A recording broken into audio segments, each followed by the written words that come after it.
안녕하세요, 안녕하세요. 도봉구 창동 사는 불량주부 망치 부인이 운영하고 있는 생방송 시사 수다방에 오신 것을 환영합니다. 반갑습니다. 감사합니다. 어서 오세요. 소리가 울려요, 지금? 지금 소리가 울려요?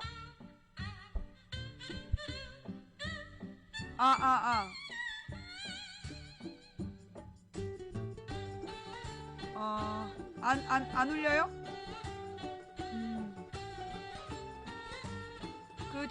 뉴욕 베이글님, 님한테 문제 있는 것 같아요. 님 쪽에 개인적인 문제인 것 같습니다. 예. 울린다고 얘기하시는 님, 님 상태가 안 좋은 거예요? 예. 가끔 보면 자기 상태가 안 좋은데 나한테 덮어씌우는 경우가 있어. 그러니까 블랙 한번 걸렸었죠? 예. 나 블랙이 아니라 강태였나?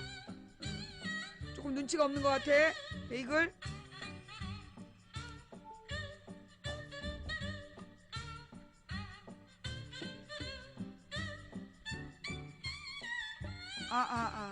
어서오세요, 어서오세요. 도봉구 창동 사는 불량주부 망치 부인이 운영하고 있는 생방송 시사수다방에 오신 것을 환영합니다. 반갑습니다. 감사합니다. 어서오세요. 스테레오 믹스 22화로 줄이라고요? 마이크 볼륨을? 뭘 줄이라는 거지? 잠깐만요. 방송 장치? 방송 장치에 볼륨 조절이 돼요? 볼륨 조절로 들어가서 스테레오 믹스의 소리를 어떻게 조절하죠? 속성으로 들어가나?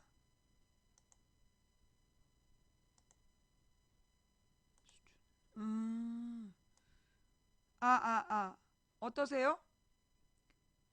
지금 소리 어때요? 들을만 하세요? 후원해주신 모든 분들께 감사드립니다. 자, 지금 어떠세요? 소리 들을만 하신가요? 예, 그래요.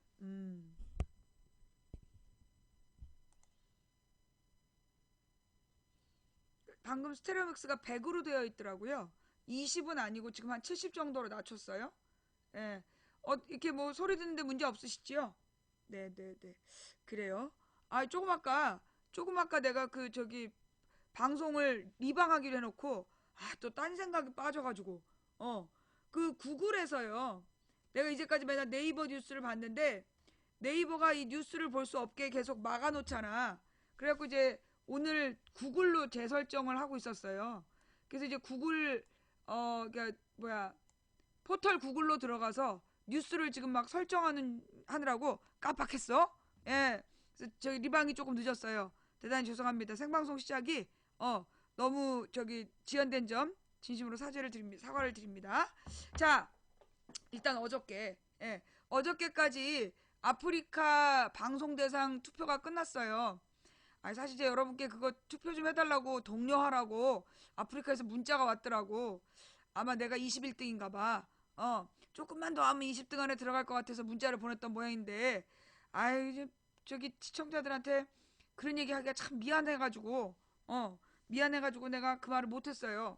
그럼에도 불구하고 알아서 날마다 투표해주신 모든 분들께 진심으로 감사를 드립니다. 예. 투표는 종료됐다고 하고요. 자, 일단 뭐 여러분들 왠지 내가 20등 안에 안 들어가면 막 화낼 것 같아. 화내면 안 돼? 화내면 안 돼? 예. 솔직히 이제 이 아프리카 베스트 50에 들어간 것도 대단한 거예요. 베스트 50에 들어간 것만도 참 감사한 일인데, 우리 시청자분들이 막 눈이 너무 높아. 눈이 너무 높아가지고 막 베스트 20에도 들어가야 된다라고 막 생각하시는. 나 베스트 20 못 들어갔다고 화낸 방송 접을 거야. 알았지? 나 베스트 20 못 들어갔다고 막 화내면 나 방송 접을 거야. 화낼 거예요. 저 사람 때문에 접을 거니까 그렇게 알아주세요. 예. 네. 여비제이 짱. 그 얘기 하지 말라고. 여비제이 그 얘기 자꾸 해가지고 그게 참. 어저께도 방송 끝난 다음에 이거 역캠 맞아요. 누가 묻더만 진지하게. 그리고 내가 어저께 하트 하트 무늬 티셔츠를 입고 방송을 했는데 시청자들이 뭐 밀리터리 룩인 줄 알았다고. 야! 하트 무늬 티셔츠가 어떻게 밀리터리 룩이야? 내가 입으면 다 군복으로 보여? 아이 나 진짜 이 인간들이 말이에요. 아주 망치 부위 날개를 아주 그냥 껌으로 알아? 막 씹어대? 남자예요 여자예요? 묻지마! 미안해. 나도 참 미안하더라고. 그 얼마나 당황스러웠겠어. 예. 응? 지금 뭐가 끝났나? 역캠 순위 높아갖고 들어왔는데 솔직히 지금 처음 들어오신 님들 당황스럽죠? 도대체 이 방송이 왜 역캠 상위권인지. 그러니까 이게 아프리카 보이는 라디오 역캠이 이쁜 여자 순위가 아니야. 그냥 여자 사람이면 여자 사람의 순위로 올라가다 보니까 일이 그렇게 된 거야. 그냥 당황하지 말고 밑에 칸으로 그냥 내려가면 돼요. 아니면 위 칸으로 올라가시거나, 예, 당황하지 마시고, 예. 그리고 막 아프리카에 신고하고 그러지 마세요. 역캠이라며 막 이러면서 역캠 맞아요. 예, 주민번호 뒷번호가 2번으로 그 시작하기 때문에 내가 이제 그 여자 사람은 맞아. 여자 사람은 맞는데 이제 그게 여러분의 기대치에 안 맞아서 그렇지. 세상의 기준이 다 똑같을 수는 없잖아. 모두가 다 예뻐야 된다. 그런 편견을 버려. 여자는 무조건 이뻐야 된다는 편견을 버려.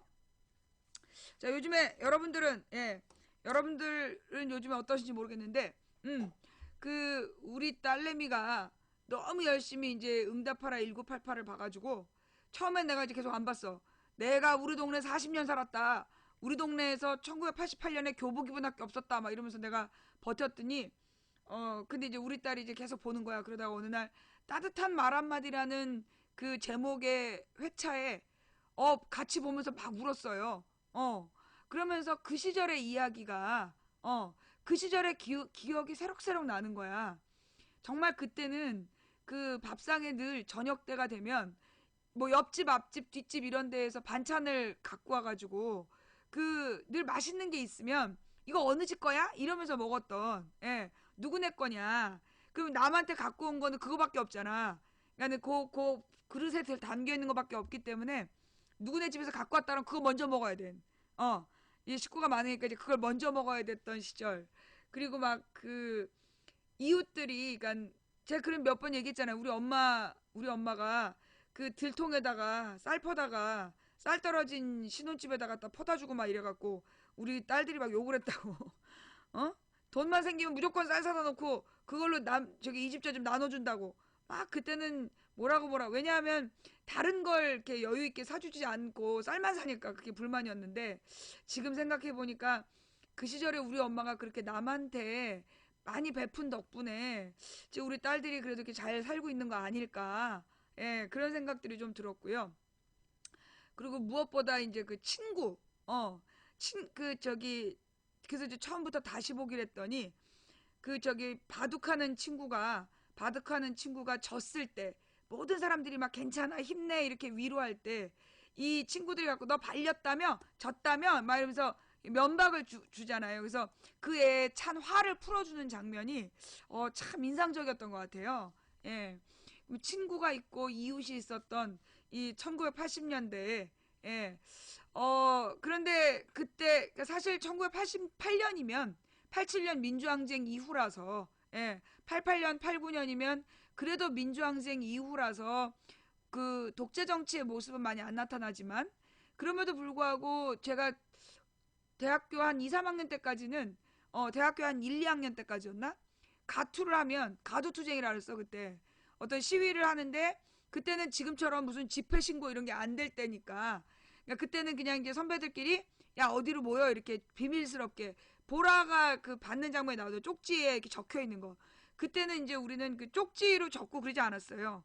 왜냐면 이 쪽지를 뺏기면 바로 그런 택이라 그랬어. 디스코텍 이런 것처럼 어떤 그 택이 세기 때문에 다 사람들 모아놓고 선배가 이렇게 손바닥에 이게 손 모양으로 써주거나 아니면 칠판에다 쓰고 지우거나 그렇게 해서 흔적을 남기지 않았던. 그리고 입에다가 그러니까 소리로 내지 않았어요. 도청이 될 수 있기 때문에 어디로 가야 된다. 아, 내가 길을 몰라가지고 그때 길을 몰라가지고 참 헤맸잖아.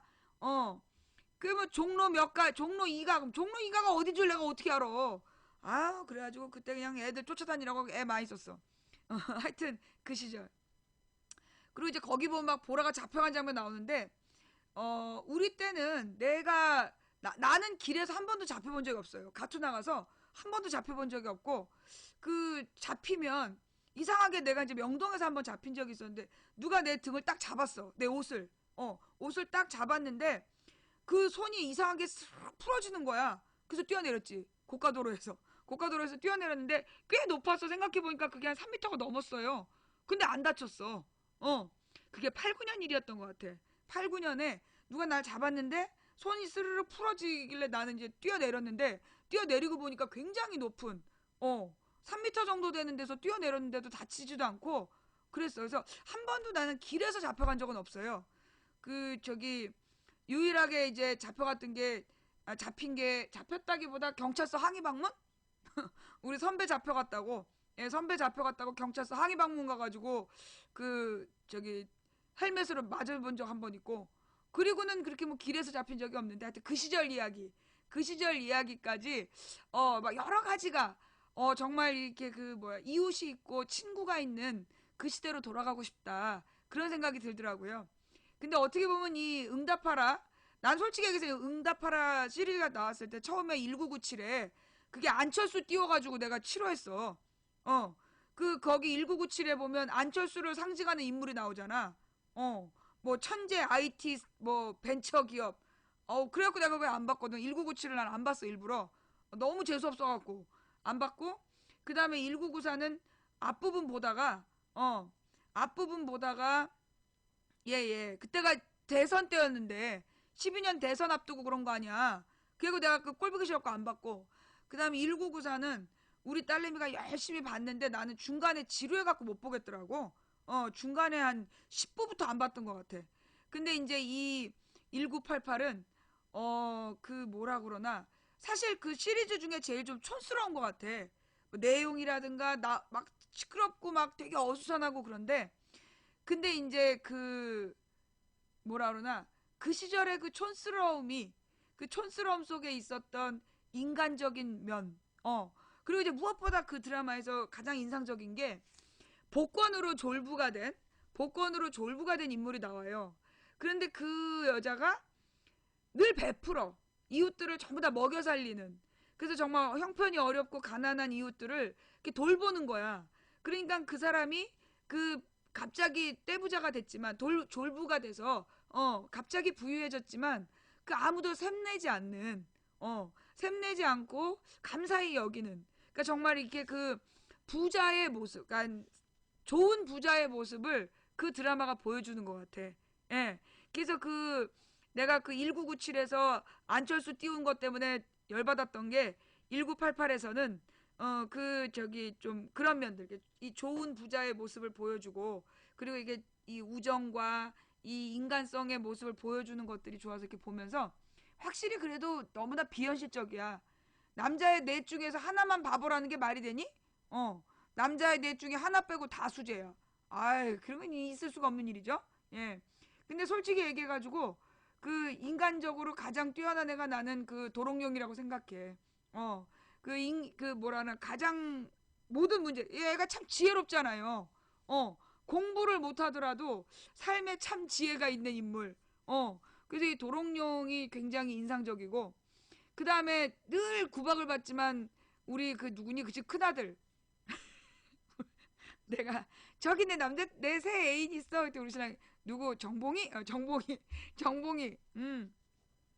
그 뭐라 그러나, 정말 세상적인 어떤 성공에 별로 신경 쓰지 않고 자기만의 어떤 독특한 세계를 구축하고 가는, 그리고 이 욕심 없는 모습, 이 그런 모습들이 참 이 여러 가지 재밌는 코드가 있는 것 같다.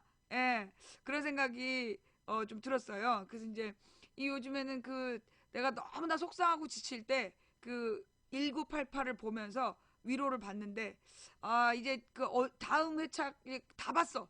다 봐서 이제 다음 회차를 기다려야 되는데, 나는 그 다음 회차를 못 기다려. 이게 원래 모든 드라마는 끝난 다음에 보는데, 아, 이거 너무 일찍 시작한 것 같아. 어, 하여튼 나는 그 정봉이 백담사 질질질 끌려나가던. 네, 그래요. 하여튼 그 저기 이 뭐야 1988에서 아 근데 그 시절에 진짜 그랬어요. 그땐 친구들이 있었고 어 특히 이제 그 저기 뭐야 그 덕선이 공부 못하는 덕선이 뭐 우리 동생 공부 못했다기보다 그때는 공부 못하는 애들이 친구가 참 많았어. 공부는 못해도 늘 주변에 친구들이 버글버글 몰려다니는 애들이 있었다고. 근데 나는 그때 그런 게 귀찮아서 중고등학교 때 친구가 귀찮아서 좋은 줄 몰랐는데 그 나중에 그 휴학을 하면서 내가 이제 고3 때 휴학을 했거든요. 그 이제 뭐야 스트레스를 견디지 못했고 막 몸에 마비가 와가지고 그때 이제 고3 때 휴학을 했는데 사실 그때 이제 자퇴를 했는데 자퇴하지 말고 휴학을 해라. 그래가지고 이제 휴학 처리를 하고 내가 한 10달을 집에서 쉬면서 정말 이제 그 하고 싶은 대로 계속 책 보고 하루 종일 혼자서 책 보는 거 내가 늘 하고 싶었던 바로 그 일. 그 어렸을 때는 동생이 맨날 징징거리면서 따라다니면서 이거 해달라 저거 해달라 놀이터 가자 뭐 가게 가자 날 괴롭혀가지고 그 혼자 앉아서 책 읽는 시간 참 부족했거든. 근데 이제 그 딱 휴학을 하고 나서 10개월 동안 신나게 이제 책을 본 거야. 근데 책을 다 보면서 내가 늘 하고 싶었던 게 조용히 혼자 책 읽는 거였거든. 어머 그런데 동생이 이제 학교에서 돌아오면 언니 언니 하고서 뛰어들어와. 덕선이 같은 버전으로 뛰어들어와. 그래서 왜 그러면 언니 그 저기 탕수육에다 뿌리는 그거 소스 그거 한 글자로 뭐야? 그래서 류 그러면 아이 풀이라고 썼는데 풀이라고 썼다는 거야. 그리고 막 그 자기 친구들이랑 그 저기 그 동백꽃이었나? 왜 그 저기 닭싸움 하는 거 점순이네 닭 나오는 거 점순이네 닭 나오는 게 이게 동백꽃인가? 그 점순이네 닭이 나오는 그 소설 제목이 뭐냐고 물어보고 잘 모르겠다. 왜 그 닭싸움 하는 거 그게 봄봄이었나? 근데 이제 친구들이랑 이제 난리가 난 거야. 자기 친구들이 그 점순이네 닭 어떤 애는 그렇게 쓰고 누구는 아니야 자긴 닭싸움이라고 썼다 제목을. 그러니까 어떤 애가 야 너 그렇게 한국말로 닭싸움 이렇게 나오는 거 봤어? 그래서 투개 싸울 투자 닭개자 친구들이랑 모여갖고 이제 그런 얘기를 하면서 그런 이야기를 이제 막 하면서 얘기를 해주면 너무 웃기는 거야. 그러니까 이제 나는 그 뭐라 하나 내 친구들은 그런 대로 이제 공부를 웬만큼 했고 그리고 애들이 내가 워낙 성격이 좀 그 뭐라 하나 까탈스러우니까 별로 친구들이 이렇게 말 안 시키고 그랬어. 그러니까 나한테 쓸데없는 말하고 이런 애들이 없었단 말이야. 근데 우리 동생이 학교 갔다 오면 그렇게 말도 안 되는 얘기를 해가지고 그리고 이제 그리고 막 그 친구들이랑 통닭 2마리 사가 자기네 반에서 누가 걸렸대. 그래서 왜 걸렸는데 그랬더니 수업 시간에 이제 맨 앞자리 4명이 돌아 앉아가지고 통닭 2마리 뭐 이러면서 놀러 가려고 이렇게 작전을 피다가 담임한테 걸려갖고 뒤지게 혼났다 뭐 이런 이야기. 그래서 이제 그런 이야기를 들으면서 내가 그 고등학교 3학년 때까지의 나의 삶에 대해서 진지하게 고민이 됐어요. 아, 그래 나는 늘 혼자 있는 거 좋아하고 누가 귀찮게 하는 거 싫어하고 늘 주변에 친구들이 많았는데 친구들을 감사히 여기지 않았구나. 그래서 인간이 이렇게 외롭다는 게 혼자 있고 이렇게 외롭다는 게 이런 거구나. 그때 처음으로 외로움이란 걸 느껴본 거지. 사람이 없으면 참 외로운 존재이구나. 그래서 내가 이제 복학했을 때 고등학교를 이제 복학했을 때는 내가 적극적으로 애들이 뭐라고 쓸데없는 얘기를 막 해도 들어주고 웃어주고 그리고 이렇게 무슨 소풍 같은 데 가도 나는 그 전에는 소풍 가서 애들이랑 같이 걸어 다니고 이런 적이 없어. 제일 가까운 나무에 딱 가깝고 넓은 나무 아래 딱 등지고 앉아가지고 책을 읽거나 하늘을 보고 누워 있거나 이랬지. 애들이랑 어울려서 걸어 다니고 그런 적이 없었어. 근데 이제 그 복학했을 때는 언니 우리 저쪽으로 가요 어째요? 그럼 그래 그래 가자. 그러면서 따라다니고 그랬었던 기억이 나더라고. 그래서 이 응답하라 1988은 어떻게 보면 이 40대 중반 40대 중후반에 그 추억을 되살리는 그런 컨셉인 것 같고 그 다음에 그 속에서 우리가 잊어버린 우리의 과거 그러니까 정말 이웃이 있고 친구가 있고 그리고 나눔이 있었던 그런 이야기들을 이렇게 새록새록 살려난 것 같아요. 그래서 우리가 이제 앞으로 우리가 꿈꾸는 나라도 그 시절로 돌아갈 수 있을까? 그때 그 순수한 마음으로? 예. 30대도 공감이 돼요? 문화나 이런 게 우리 때라서. 내가 이제 원래 88학번이어야 되는데 89학번으로 학교를 갔거든요. 이제 딱 그 시절 이야기지. 그래서 이웃사촌이라는 말. 그때는 진짜 이웃사촌이란 말이 있었어. 그 이웃사촌이란 말이 뭐였냐면, 이제 원래 우리나라가 60년대까지는 농업사회라 그 대가족 중심의 가족 구성원이었단 말이에요. 그러다 이제 70년대, 80년대에 우리 사회가 산업화가 되면서 7, 80년대부터 우리 사회가 산업화가 되면서 소위 핵가족이라는 게 생긴 거야. 지방에서 일자리를 찾아 서울로 오고 도시로 가고 도시에서 아빠와 엄마, 자녀로만 구성된 핵가족이라는 문화가 만들어지게 되죠. 그러면서 이 핵가족이라는 문화가 만들어졌을 때 그 이전에 60년대까지는 정말 그런 이웃사촌 개념이 있어서 아이들도 공동육아. 그러니까는 그 농업사회에서는 애들을 엄마 아빠가 키우지 않았어. 그때 이제 조금 더 큰 애들이, 큰 사촌들이 동생들을 키우는, 사촌 동생들을 키우고, 그래서 질서를 유지하고, 그 인간 사회의 도리를 가르치고, 이런 것들을 소위 이제 사촌끼리 배워야 됐던 그런 시절이었거든요. 형제끼리 애들 봐주고, 그리고 이렇게 음식 같은 거 다 큰아버지, 작은아버지 집 돌아가면서 나눠 먹고 이랬던 문화였다가 7, 80년대 핵가족이 생기면서 7, 80년대 핵가족이 생기면서 그 문화가 다 깨지는 거야. 그런 문화들이 다 사라지고 그래도 이제 가령 우리 동네처럼 이 강북은 가난한 사람들이 많았거든. 그리고 골목이라는 게 있었어. 그땐 정말. 그래서 골목에 자동차가 없던 시절이라서 88년까지만 해도 동네에 자동차가 별로 많지 않았어요.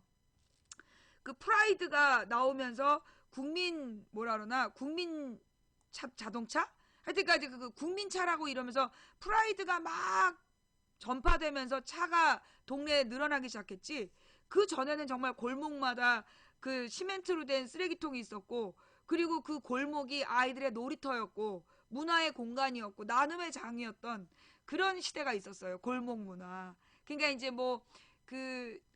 관악도 그런 골목 문화가 있었을 것이고, 강북구, 지금은 강북구지만 그땐 다 도봉구였거든. 도봉구, 노원구, 강북구가 전부 다 도봉구였어요. 그래서 이제 이런 데는 그런 골목 문화가 있었지. 물론 그때 노원구는 솔직히 얘기해가지고 노원구는 그냥 논밭이었어. 노원구는 그냥 논밭이었어요. 88년, 87년까지. 그러다가 89년도에 노태우가 공공주택 사업을 하면서 100만 호를 짓겠다. 그래갖고 노원이 싹 아파트촌으로 바뀌게 되는 거였지. 예. 그러니까 내가 이제 이 동네의 변화를 한 40년을 지켜보고 살아왔는데, 그래, 그때는 진짜 그런 면이 있었어. 근데 너무나 지금은 삭막해졌구나. 그러니까 자살률이 늘어나고 그 공동체 문화가 사라지고 이렇게 된 거죠. 결국 지난 한 30년 동안 우리가 돈 때문에 돈을 쫓고 돈에 쫓기고 그러면서 우리는 인간성을 잃어버린 거 아니냐. 옛날에 내가 어렸을 때 읽었던 책 중에 보면 무슨 책이었는지 모르겠는데 그런 얘기가 나왔었어. 사탄이 인간 사회를 멸망시키기 위해서 사탄이 인간을 멸망시키려고 선물을 했는데 그게 돈이다. 그런 이야기가 내가 어렸을 때 읽었던 어떤 책의 한 구절로 나오더라고. 그 이제 이 돈이라는 게 사실 이제 그 전에는 물물 교환이었거든요. 이 화폐라는 게 생기기 전에는 물물 교환. 그래서 물건과 물건을 교대하는. 그래서 사실 그 사냥꾼의 가죽과 농사 짓는 사람의 농작물을 이게 등거래로 바꾸고, 그러니까 그 가치라는 게 사실 자기가 어떻게 생각하느냐에 따라서 가치가 정해지던 그런 물물 교환의 시대가 있었는데, 이 물물 교환이 나중에 나는 지금 다른 게 필요한데 나는 이게 가령 뭐가 필요하다고 해야 될까? 곡괭이가 필요한데 쟤는 가죽이 있어. 나는 가죽이 필요 없는데. 그리고 얘는 지금 가죽을 갖고 있는 쌀이 필요하고 나는 쌀이 있고. 그랬을 때 이제 이게 일치가 안 되니까 어떤 화폐 기능을 하는 물건이 나오잖아요. 그래서 조개 껍데기를 가지고 기준으로 한 게 최초의 화폐였다는 얘기도 있고. 그리고 이제 이 우리 아시아 같은 경우에 쌀이 그런 화폐 기능을 했죠. 쌀 한 대박으로 어떤 물건을 사고 그러다가 나중에는 이제 면포 이게 뭐라 그러나 김 김매 아니 그 길쌈이라 그러잖아. 길쌈. 그리고 집에서 물건을 저기 천을 짜서 그 천으로 뭐라 그러나 화폐를 대신하고 이러다가 이제 우리 사회가 어머 다 지워져 버렸어. 예. 우리 사회가 저기 이상한데 지금 왜 내 채팅창이 싹 지워져 버렸지? 어. 그러니까 이제 맨 처음에는 이제 뭐 조개 껍데기라든가 뭐 곡식이라든가 이런 게 나오다가 나중에는 이제 금이나 은 같은 보석류로 하다가 이 금이나 은도 무겁거든. 무거우니까 이제 나중에 종이로 바뀌게 되고 뭐 그런 과정을 거치잖아요.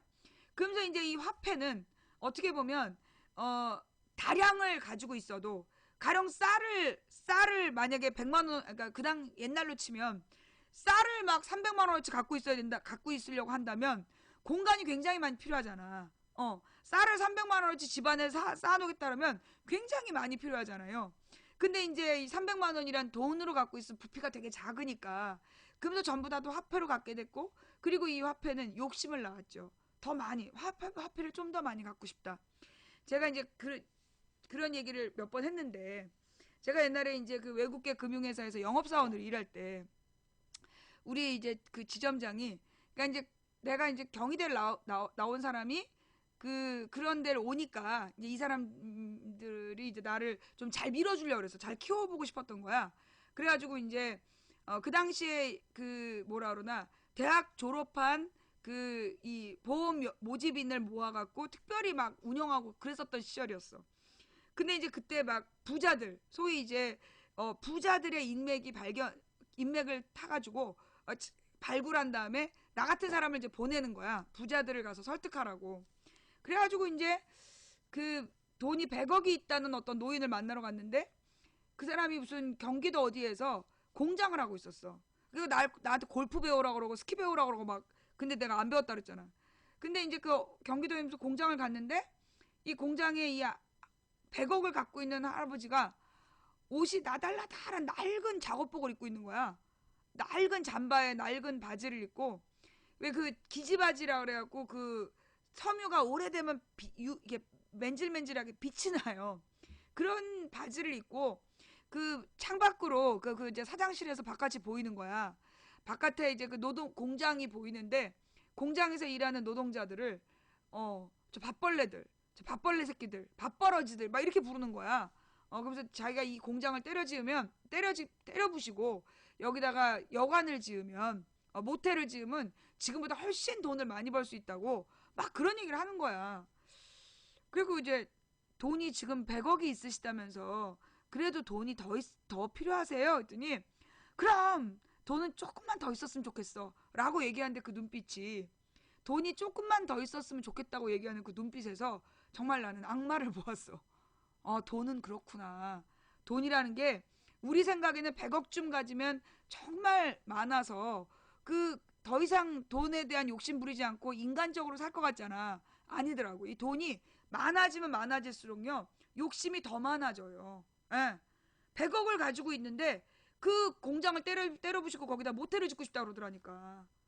어. 그래서 예. 이게 이제 돈이 가져온 탐욕의 모습이구나. 내가 그때까지는 내가 이제 돈을 많이 벌어야 되겠다. 돈을 많이 벌어서 왜냐면 남편이 정치를 하는데 어느 날 우리 남편이 그런 얘기를 하는 거야. 자기한테 그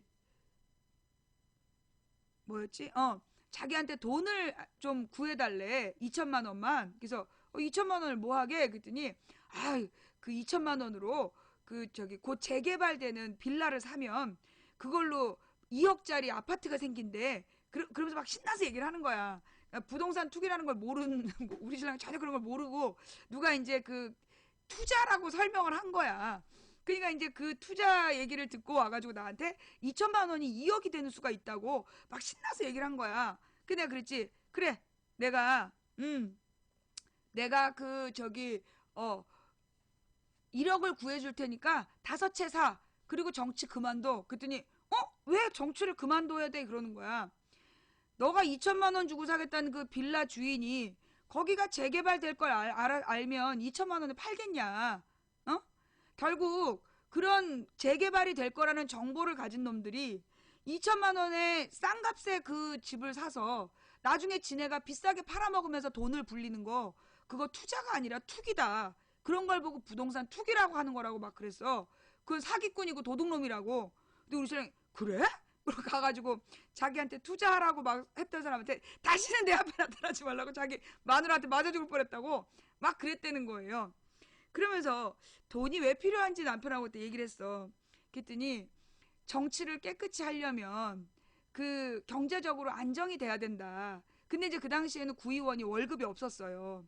구의원이 월급이 없고 50만 원인가 60만 원인가가 나오는 돈의 전부였어. 근데 사실 그럼 차비도 안 돼. 전화요금 정도밖에 안 되는 돈이었어. 전화요금에 차비도 안 되는 돈을 받으면서 이제 구의원을 하려니 그 이런저런 아쉬운 소리를 하기 싫고, 그러니까 이제 고민이 됐던 거지. 그래가지고 이제 정치를 깨끗이 하려면 적어도 생활이 안정돼야 될 것 같다. 그래서 자기가 돈이 좀 필요하다는 생각을 했다는 거야.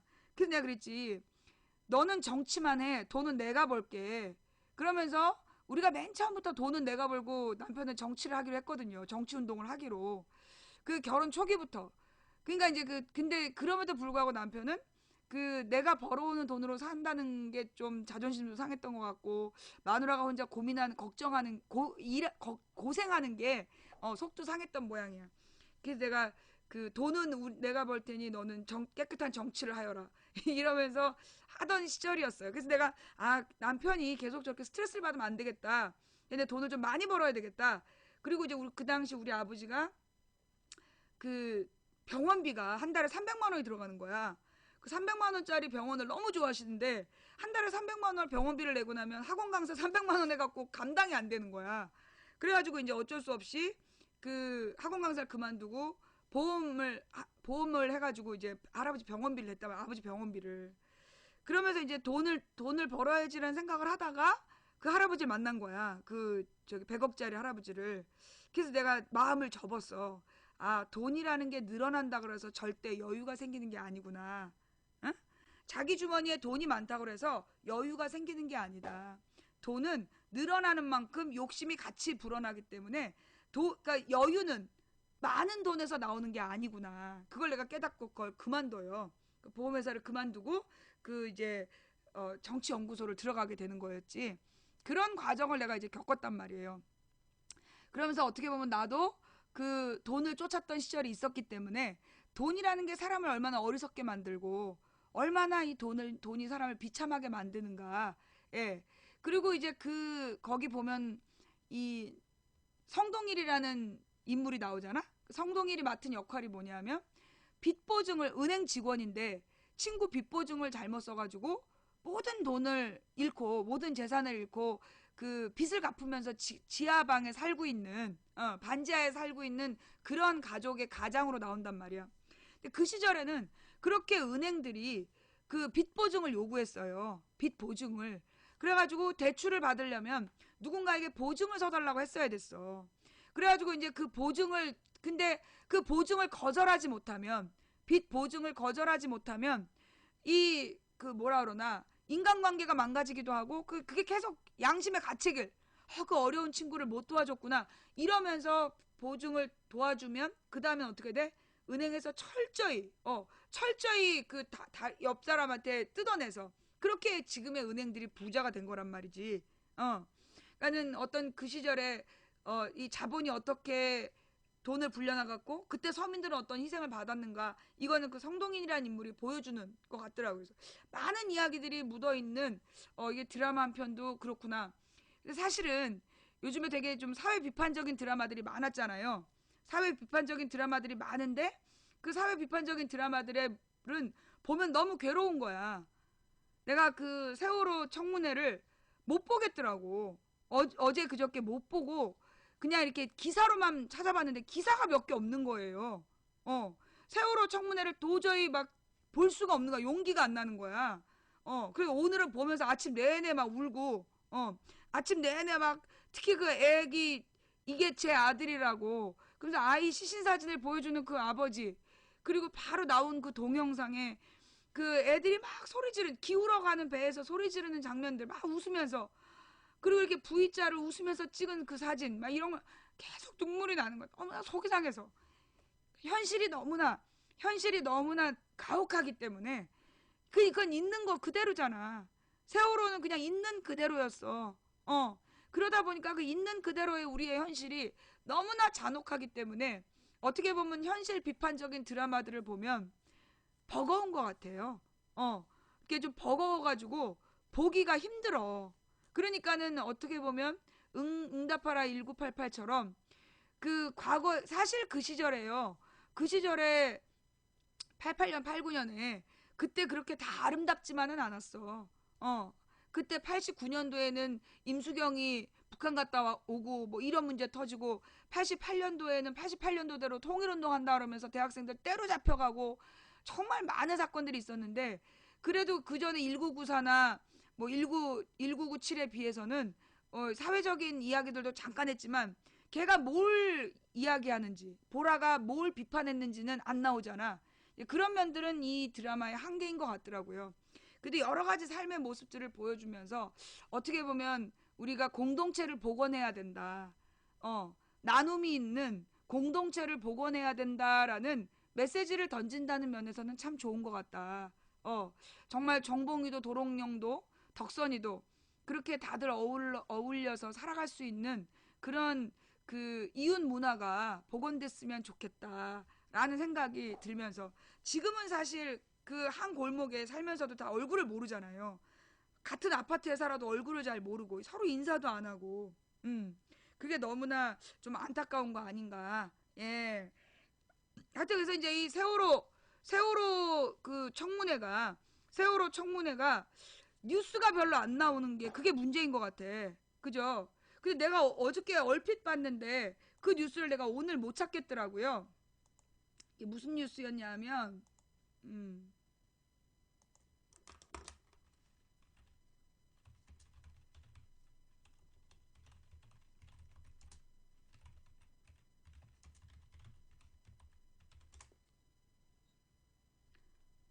음. 여기 역시 구글로 하니까 바로 딱 나오네요. 어? 뭐야? 왜 엉뚱한 데로 연결돼?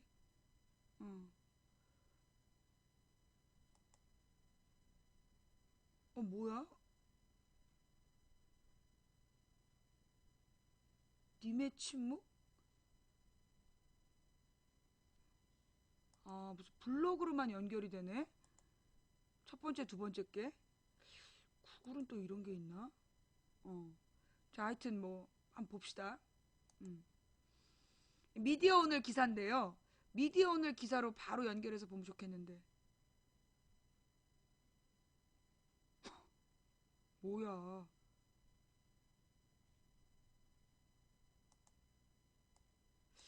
이상하네. 어머머. 잠깐만요. 아니, 어떤 블로그로 연결이 되고, 이 블로그에서는 태그도 안 되고, 그 다음에 오른쪽 마우스도 클릭이 안 돼. 어이없네, 진짜. 예. 무슨 얘기냐면, 곧 침몰된다. 미디어 오늘에 나온 기사인데요. 내용이 뭐냐 하면, 곧 침몰한다. 승객이 못 나왔다라는 보고에 대해서 승객을 안정시켜라. 어, 라고 얘기했다는, 어, 항공대 구조 임무보다는 청장님 입장 준비하라고요? 해경청 네. 이게 무슨 얘기일까? 예. 세월호 청문회 2일차인 15일 오전 김석균 전 해경청장과 김수현 전 해경청장이 증인으로 출석한 가운데 해경 본청과 서해경의 구조 실패 책임 여부가 도마에 올랐다. 경위라는 직책에 불과한 김경일 123 정장만이 형사처벌을 받고 해경지휘부는 세월호 참사와 관련해 면죄부를 받은 가운데 청문회 자리에선 김석균 해경청장과 김수현 서해경청장의 직무유기와 부적절한 지시사실이 고스란히 드러났다. 특히 참사 당일 현장에 출동한 구조 헬기들이 현장 통제 지휘부로 지목한 바 있는 서해해경의 김수현 청장은 세월호가 잠시 후 침몰함, 승객 절반 이상이 못 나온다는 보고가 TRS로 올라온 후에도 승객들이 동요하지 않도록 안정시키라는 지시를 한 것으로 밝혀졌다.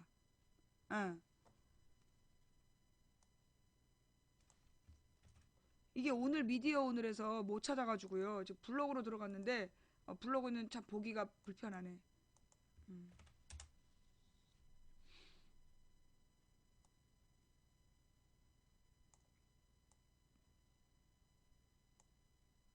다시 한번. 참사 당일 현장에 출동한 구조 헬기들이 현장 통제 지휘부로 지목한 바 있는 서해해경 청장의 김수현 청장은 세월호가 잠시 후에 침몰한다, 승객 절반 이상이 못 나온다는 보고가 TRS로 올라온 후에도 승객들이 동요하지 않도록 안정시키라는 지시를 한 것으로 밝혀졌다. 예, 기가 막히죠?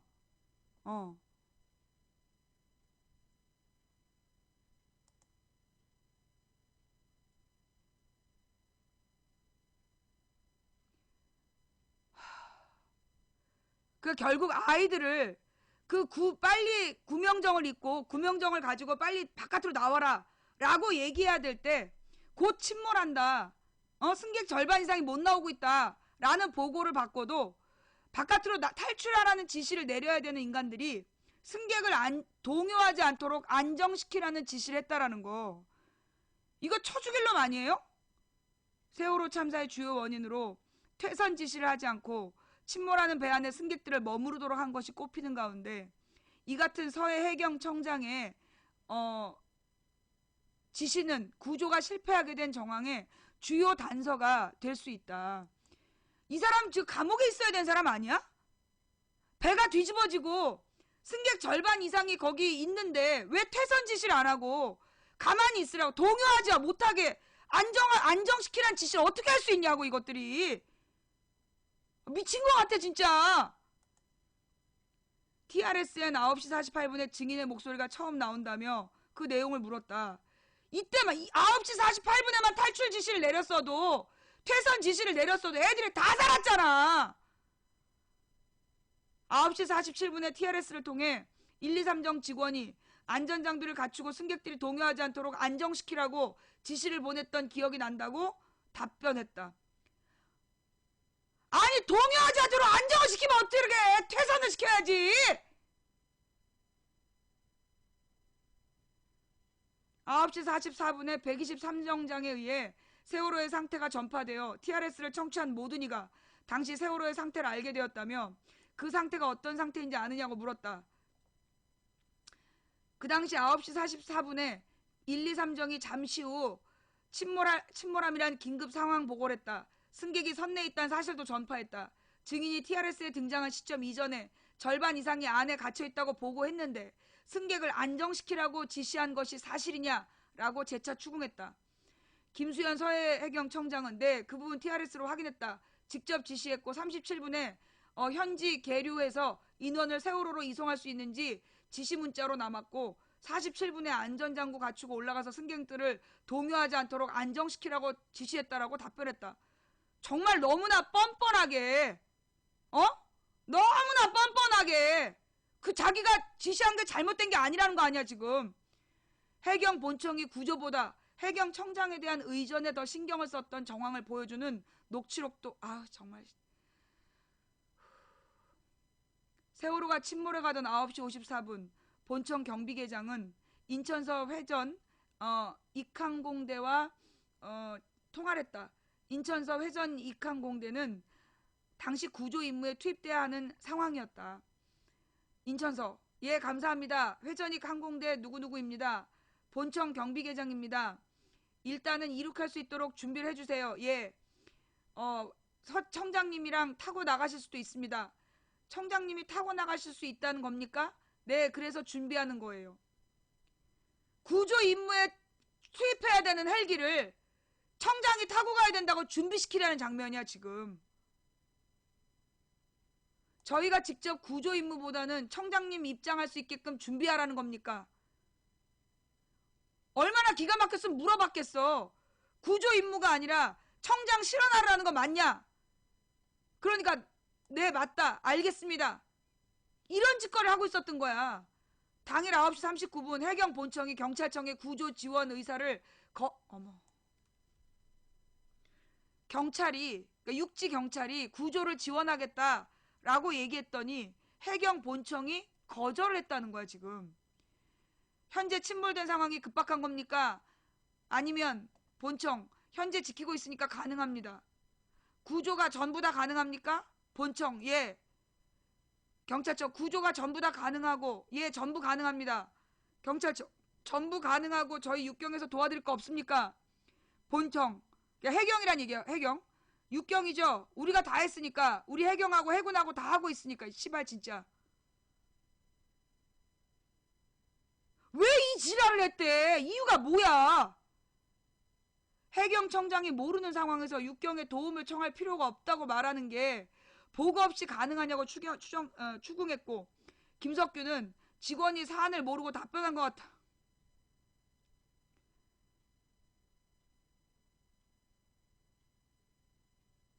사람 수백 명이 죽어가는데 이렇게 콩가루였던 거야.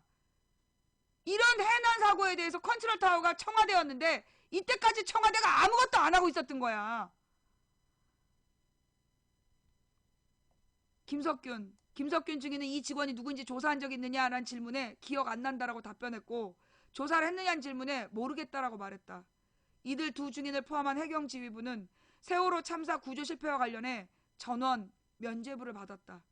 김문영 목포해양경찰서장이 강등 처분을 받는 등 대부분 경징계에 그쳤고 김수현 서해해경청장만이 감사원 요구보다 무거운 해임 처분을 받았지만 역시 형사처벌 대상에 포함되지 않았다. 김석균 전 청장은 경남 하동에서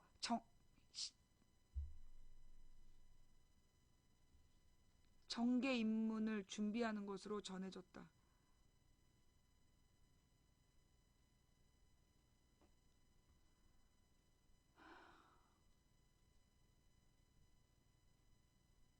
경남 하동 사람들은 이런 사람을 정계로 진출시켜준 사람들이구나. 경남 하동은 이런 사람 배지 달아주는 동네구나.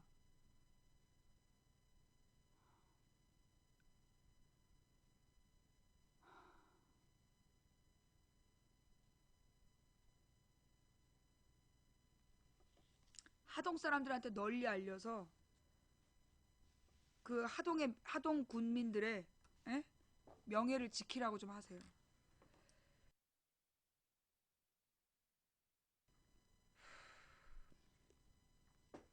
자, 그 밖에 이제 제가 오늘 같이 보여드리고 싶은 여러 가지 뉴스가 있는데, 음,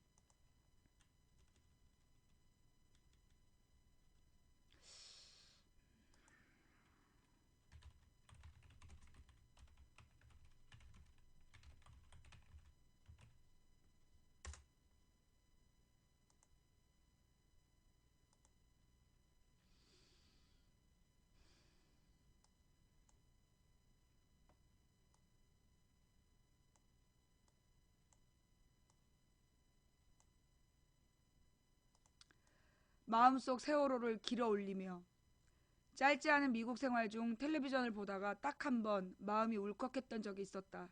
그건 드라마도 다큐멘터리도 아닌 청문회 실황 중계였다. 증언대에선 미국 백악관 대테러 조정관이었던 리처드 클락은 9.11 사태 진상규명 청문회 증언에 앞서 다음과 같이 발언한다.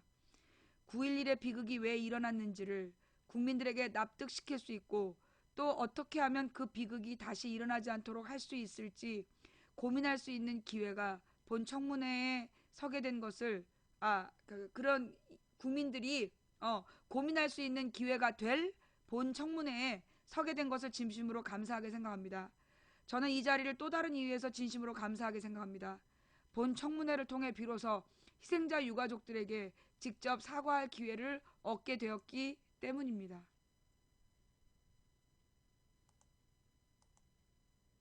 생방이야!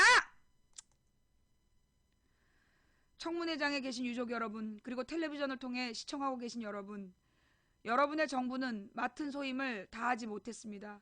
국민을 보호할 소임을 다하지 못했고 저 또한 그 소임을 다하지 못했습니다. 최선을 다했습니다만 실패했기 때문에 최선을 다한 것은 아무 의미가 없습니다. 그리고 그 실패에 대해선 모든 사실들이 규명되는 과정에서 저는 여러분들의 이해와 용서를 구하고 싶습니다.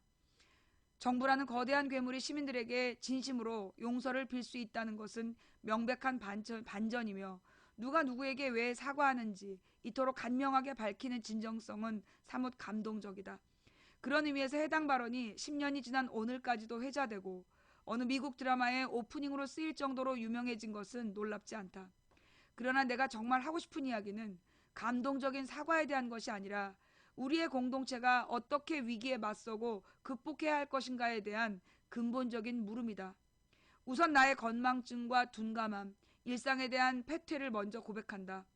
세월호 특별조사위원회 청문회가 지난 월요일 시작되었다는 소식을 듣고서야 불현듯 벌써 2년이 다 되어가는구나 하고 생각했을 따름이다. 이런 둔감함에 앞서 한 발짝 더 나아간 대중적 조바심 혹은 반감이 존재한다는 사실도 이해한다. 우리는 계층 세대 간의 양극화의 문제와 국가 시민사회 간 그리고 정치 세력 간의 전례 없는 갈등을 겪고 있으며 북한의 군사적 위협과 중국의 경제적 추격과 일본과의 외교적인 마찰을 슬기롭게 극복해야 할 과제가 버겁기만 하다. 세월호 사건은 최근 우리가 겪었던 이제는 열거하기조차 벅찬 신문방송과 인터넷을 가득 채운 수많은 공동체의 사건들 중 하나일 따름이고 2년이 다 되어가는 시점에서 새삼 이의 상처를 열어보고 슬픔을 강요하는 것이 뜬금없다고 생각하는 이들도 있을 듯하다. 그러나 앞서 길게 인용한 증언이 9.11이 일어난 지 3년이 지난 2004년에 있었던 사실을 상기한다면 국가 실패에 대한 검토와 반성에 유효기간이 있는 것은 아닐 것이다. 조금 아까 9.11 사태에 대해서 대테러 책임자가 사과한 게 9.11 사건이 일어난 3년 뒤 모든 조사가 끝난 뒤에 그 청문회에서 이렇게 했다는 거예요. 예. 그러니 반성의 유효기간이 있는 건 아니다. 여러 음모론을 믿지 않더라도 우리의 국가가 시민들의 생명을 지키고 구하는데 실패했다는 것은 움직일 수 없는 명백한 사실이며 그 실패의 원인과 책임 소재를 우리는 아직도 모르기 때문이다. 선장의 책임이라고 하는 것은 9.11 사건이 테러리스트들의 책임이라는 말과 다르지 않으며 그런 의미에서 앞서 인용문의 핵심어는 실패나 사과가 아니라 납득일 것이다. 전망은 아프도록 비관적이다. 민의를 대변하는 웅장한 의회 건물이 아니라 시민단체인 YMCA에서 청문회를 시작도 하기 전에 예산은 깎이고 몇몇 위원들은 참여를 거부했다고 한다. 언론은 외면하고 댓글들은 불편하며 소위 국회의원들은 내년 총선을 바라보며 지역구의 민생에 여념이 없을 것이다. 그러나 우리는 이렇게 살아도 되는가? 우리는 슬픔과 공감과 분노를 그때 다 지불해버렸으며 마치 새로운 뉴스들이 이전 소식 아래로 밀려내리는 타임라인처럼 마음의 바닥에 세월호가 가라앉도록 내버려 둔 듯하다. 그런 의미에서 세월호가 지금 침몰해 있는 곳은 겨울의 팽목한 앞바다가 아니라 그보다 깊고 차가운 우리 마음속 심연이 아닌가 한다. 가만히 있어도 슬픔의 모래처럼 씻겨나갈 유족들이 굳이 뭉쳐서 다시 부서지고 깨지는 것은 그리고 청문회장에 나와서 생사를 찢는 듯한 그 순간들을 다시 견디는 이유는 길 잃은 한 풀이가 아니라 너무도 단순하고 사소한 납득을 위해서이다. 우리가 오늘 마음속에 세월호를 길어 올려야 할 이유 또한 이들과 슬픔과 분노를 나누기 위해서가 아니라 그것이 더 나은 공동체를 만들기 위한 최소한의 노력이기 때문이다. 성탄과 세미세 화려한 불빛이 너무도 어지럽다.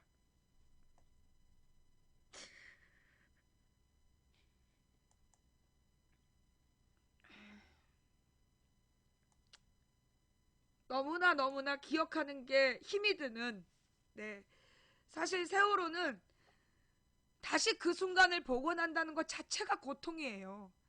그럼에도 불구하고 그 가족들이 이 세월호의 그날의 상황을 복원하는 이유는 뭐냐 하면 누가 왜 그랬는지 9.11은 테러범이라도 있어. 9.11은 테러범이라도 있다고.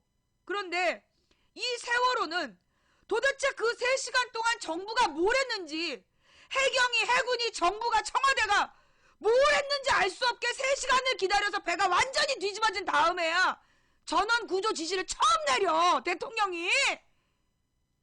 어떻게 그 많은 순간 대출하란 지시를 안 내리냐고. 도와주겠다는데 왜 오지 말라고 지랄을 했냐고.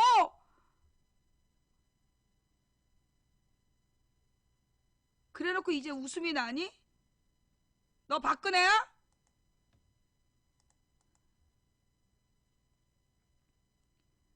3시간 동안 배가 가라앉기를 기다린 거야. 어? 3시간 동안 배가 가라앉기를 기다린 거야. 왜 그랬냐고! 도대체 왜!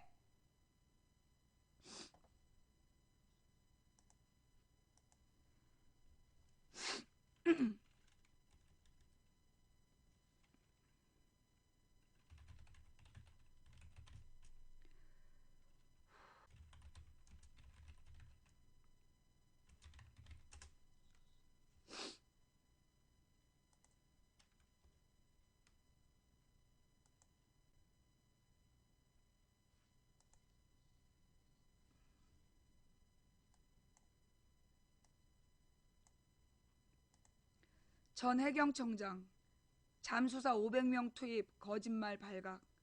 다 잠수사는 아니야. 유가족 입이 10개라도 할 말 없다더니 분노. 김석균 전 해경청장이 세월호 청문회에서 말장난에 가까운 황당한 답변으로 희생자 가족의 공분을 샀다. 15일 세월호 특조위 주최 청문회 둘째 날 증인으로 참석한 김 청장은 세월호 사고 당시 구조 인력수를 왜 500여 명으로 부풀려서 발표했냐는 지적에 대해 전국에서 사람을 그만큼 끌어모았다는 것이지 다 잠수를 했다는 의미는 아니라고 밝혔다. 세월호 구조가 한창이던 지난해 4월 17일경 정부는 하루 평균 최대 700명 정도의 잠수요원을 투입했다고 밝혔다. 이거 실시간으로 기자 브리핑했잖아. 그러나 실제 투입 인원은 적게는 20명, 많게는 80명에 불과했던 것으로 드러나 논란이 일었다.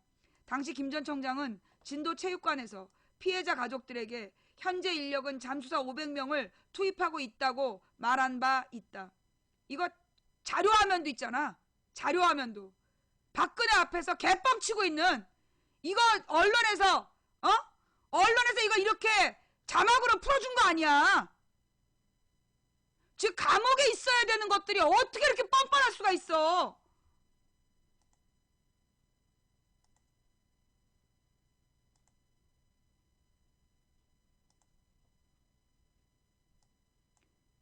이에 가족들은 강하게 반발하며 상황실에 139명이라고 하고 항해에서는 12명, 배 타고 들어가서 잠수부를 만났는데 거기서는 2명이라고 한다며. 상황실에서 139명의 잠수부가 있다고 해서 가서 보니까 2명이 일을 하고 있더라. 잠깐만요.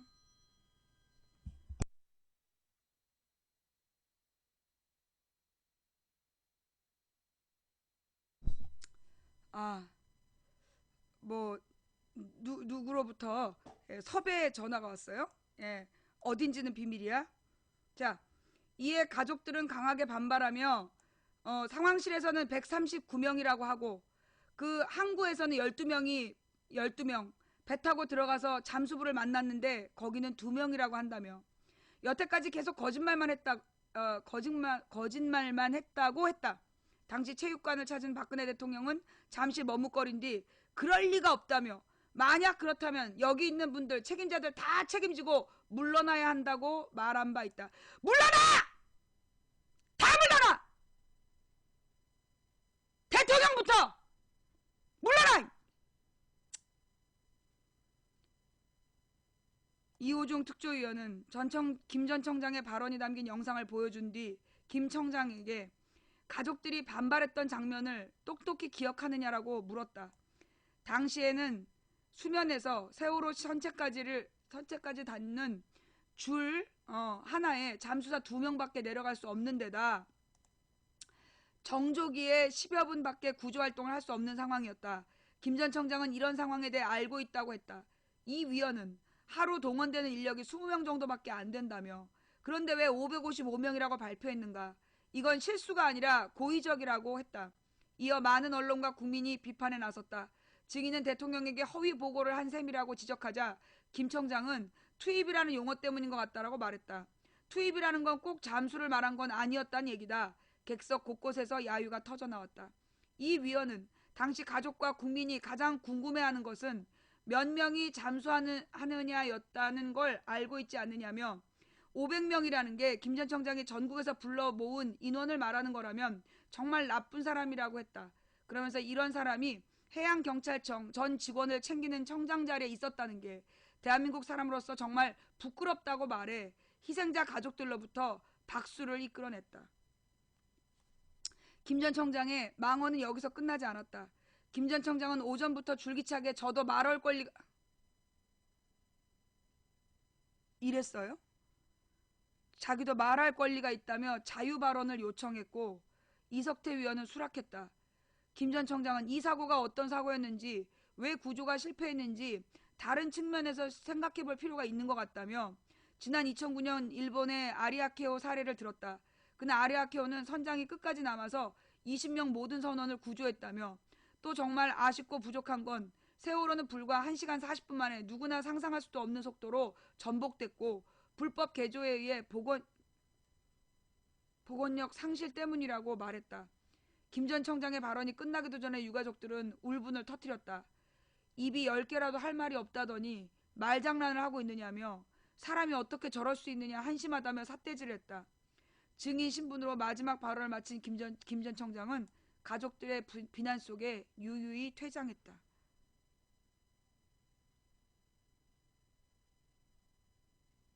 우리나라에 해경이 존재하는 이유가 해난 사고를 당한 국민을 구조하기 위해서 있는 거 아니었어? 아니 내가 몰라서 그래. 응? 아니 우리나라 해경은 해난 사고를 당한 국민을 구조할 의무가 없는 거야? 그래요? 우리 해경의 어떤 그 매뉴얼에 그렇게 되어 있나?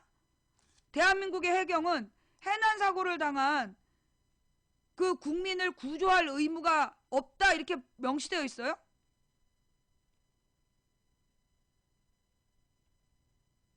이제까지 받은 월급 몽땅 토해놓게 하고 연금도 묶어버려야 돼. 이런 건 연금도 취소시켜버려야 된다고. 감옥에 가야 돼 이것들은 아주. 500 대출 필요할 땐 이젠 500 소득. 죄송합니다. 맨 이놈의 이 대출 광고들 절대 이런 거 대출 받으시면 안 되는 거 아시죠? 잠수사들이 한 번에 2명씩 내려갔다는 거 보고했습니까? 뭐 그런 사람 2명을 내려간 그런 보고를 했는지 그거는 그러니까 제가 부위를 보고했다는 건 기억이 나시고 그건 그렇죠. 기억 안 거기가 나시고? 보이고 있는 상황입니다. 네, 거기가 이렇게 올라가 있는 상황. 아니 그러니까요. 근데 잠수사가 몇 명이 내려가는지 대통령이 정확하게 모를 수 있잖아요. 그러니까 그거 보고했냐고요. 제가 말씀드리지 않습니까? 그 보고를 2명이 내려갔는지 4명이 내려갔는지 그걸 숫자를 2명이 내려갔습니다. 그죠? 한 번 내려갈 때 한 번 내려갈 때 2명이 겁니다. 내려갔잖아요. 예, 한번 네, 그거 내려갈 때 알고 있잖아요. 예, 예. 그러니까 그렇다 이런 식으로 한다라고 보고했냐고요. 제가 그러니까 2명이 한번 내려갔는지 내려갈 4명이 때 내려갔는지 그 부분을 이것 보세요. 제가 숫자를 자꾸 정확하게 말 바꾸지 마시고 제가 위원님, 질문하는 사항에 대해서 정확하게 답변하십시오. 저도 정확하게 말씀드리고 있습니다. 뭘 제가 정확하게 질문했잖아요. 진짜 한 번에 2명씩 내려간다는 사실을 그런데 보고했습니까? 제가 그러니까 말씀을 드리는 게 2명인지 4명인지 이렇게 해가 숫자를 정확하게 이것 보세요. 말씀드렸는지는 제가 한 번에 2명씩밖에 못 내려간다는 거 알고 있었죠? 저는 알고 있죠. 네, 그렇게 보고했냐고요. 그 사항에 대해서는 제가 그러니까 세세하게 했는지 여부를 잘 모르겠다는 그런 말씀입니다. 대통령이 진도체육관에 갔을 때요. 그래서 가족들을 만났을 때 그 김석균 증인 같이 갔죠. 네. 네, 그 영상 좀 틀어주시죠. 실종자 가족들의 가장 절실한 요구는 신속하고 충분한 잠수 요원의 투입이었습니다. 해양경찰청장입니다. 지금 제가 현장에서 구조 작업을 지휘를 하고 있습니다. 금방 말씀하신 대로 저희는 어떤 여건에서도 현재 인력을 한 잠수사 500여 명을 지금 투입을 하고 있습니다.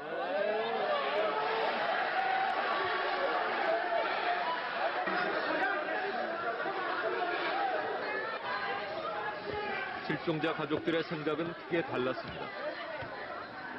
저희가 여기에서 그 상황실을 보면 한 139명이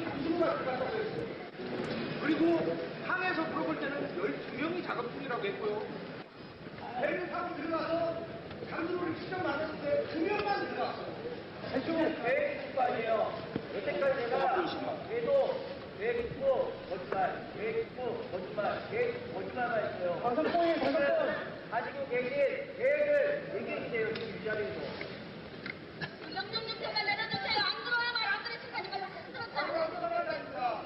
말 안 들어요. 네, 그럴 리가 없습니다. 만약에 지금 오늘 여러분들하고 얘기한 게 지켜지지 않으면 여기 있는 분들 다 책임지고 물러나야 됩니다. 그럴 리가 없어요. 예. 한 줄에 잠수사 2명밖에 잠수를 못한다는 상황, 그리고 잠수를 해도 실제로 뭐 10분에서 20분 정도밖에는 못하고 있는 상황, 그것도 정조기에만 들어갈 수밖에 없는, 그래서 하루에 투입될 수 있는 그 잠수로 구조에 실제로 동원될 수 있는 당시의 인원이 연인원으로 따져도 20명 정도라고 하는 사실을 증인은 잘 알고 있었습니다. 그렇죠? 예, 그 상황을 네. 알고 있었습니다. 네. 거기에 투입이라는 용어에 이제 하나씩 그 말을 그거를 어떻게 이제 그 하느냐에 따라 가지고 이건 잠수는 아닙니다. 그 투입이라는 게.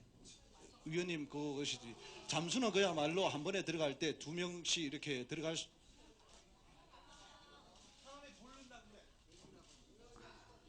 위원님 여기는 동원의 의미입니다. 동원의 의미.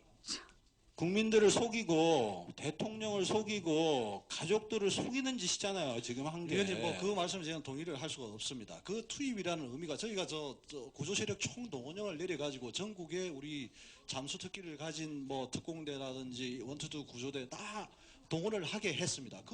이 투입이라는 의미가 직접 잠수를 한다는 그 의미가 아닙니다. 어쨌든 잠수를 하려고 그러면은 저 구조세력이 위해서는 여러 세력들이 다 집합을 해서 그 중에서 들어가는 잠수 인력은 또 따로 있고 그 사람만. 그렇다면은요. 그렇게 얘기를 했어야지. 증인은 참 나쁜 사람입니다. 정말 나쁜 사람입니다. 왜냐하면요. 당시에 가족들이 가장 관심 있었던 게 뭐예요? 몇 명이 잠수하냐였어요. 몇 명이 잠수해서 수색을 하냐였어요. 모든 국민들이 다 궁금해했던 게 그거였어요. 그런데 500명이 투입되고 있다고 말할 때 내가 투입이라고 하는 것은 전국에서 불러 모은 인원을 말하는 거다. 그런 의미로 그 중에서 가만히 계세요. 잠수 세력이 그런 의미로 500명이 투입됐다라고 얘기한 거 증인 정말 나쁜 사람입니다.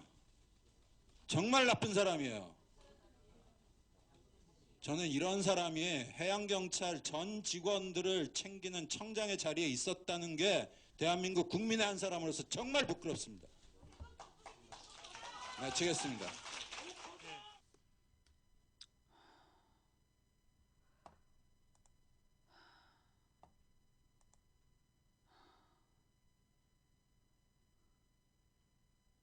하동 국민들은 굉장히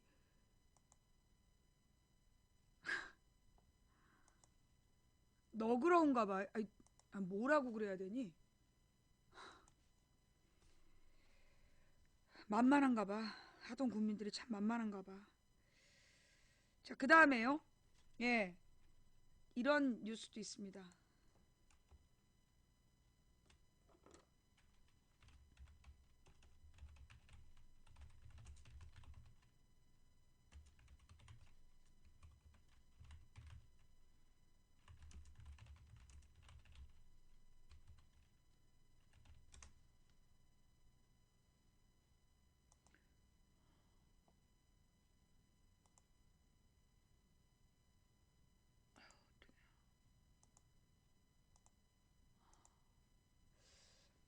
왜 이렇게 내 컴퓨터가 야, 내 컴퓨터에서 손 떼라. 자, 세월호 침몰 순간 해경 123정장 의문의 통화 13초. 김경일 123 정장의 세월호 2등항해사 주소지로 통화 내역 확보. 선원인 줄 몰랐다면서 휴대폰 빌려줬나. 세월호 초기 구조 당시 현장 지휘관으로 알려진 김경일 123정 정장의 휴대폰이 참사 당일 10시 28분 세월호 2등항해사 김영호 씨 명의의 제주 소재 유선 전화로 발신이 된 사실이 확인됐다. 미디어오늘이 입수한 김경일 123 정장의 휴대폰 통신 내역에 착신지와 전화번호가 각각 김영호 064 얼마라고 통화 기록이 존재한다.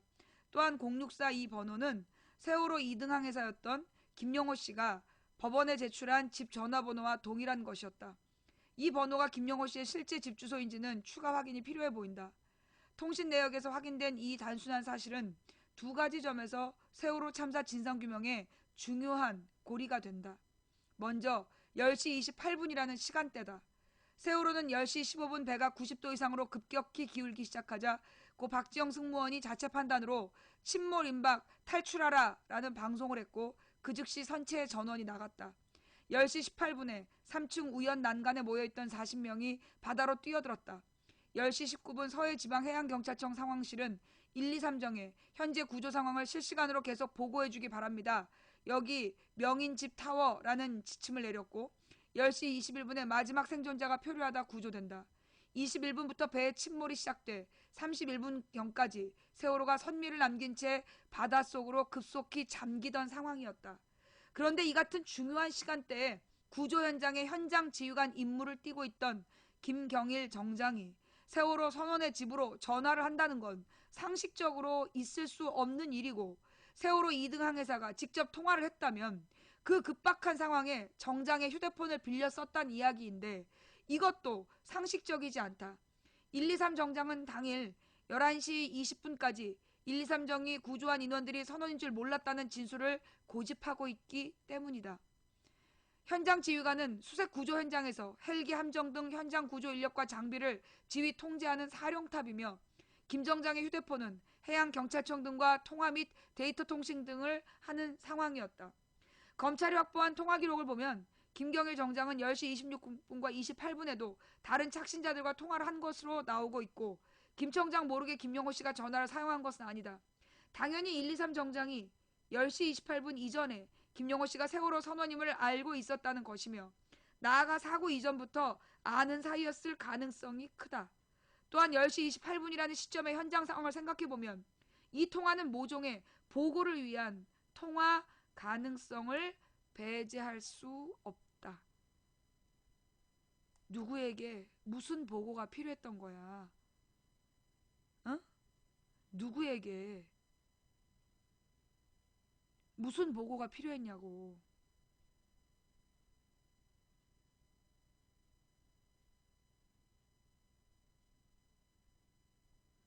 김경일 123 정장은 그동안 123정 승조원들은 물론 해경 지휘부도 참사 당일 첫 구조했던 이들이 선원이라는 사실을 몰랐다고 주장해왔다. 박성삼 123정 항해팀장은 저희는 조타실에서 내린 사람들이 승객인 것으로 알았다고 진술했고 김종인 123정 부정장도 당시에는 전혀 몰랐다. TV를 보고 알았다. 123정에 오른 이후에는 세월호 승무원들이 선원이라는 사실을 밝힌 적이 없다고 진술했다. 세월호 선원들의 진술은 엇갈렸다. 박기호 기관장은 5월 12일 검찰 조사 이후 검찰 조사와 이후 조사들에서 일관되고 구체적으로 자신들이 선원임을 123정 측에 밝혔다고 주장했다.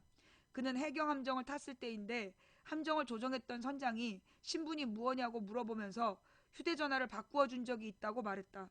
휴대전화를 바꾸어 준 이유에 대해서는 당시 사고 내용을 확인하기 위하여 어디인지 모르는데 함정장에게 연락이 왔었나 보다.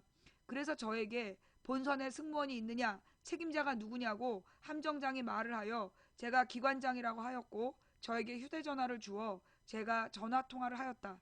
해경 함정장의 휴대전화를 확인해보면 당시 제가 누구와 전화통화를 한 것인지 알 수가 있을 것이라고도 했다.